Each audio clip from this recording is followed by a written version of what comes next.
এই প্রথম আমি ফেসবুকে একটা মিনি ব্লগ শেয়ার করছি তোমাদের সাথে।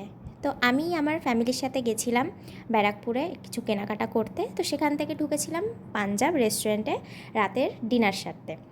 যাই হোক, সেখানে গিয়ে আমি একটা ফার্স্টে অর্ডার করেছিলাম ম্যাঙ্গো লস্যি, আর মা আর বাবার জন্য দিয়েছিলাম ধোসা ইডলি।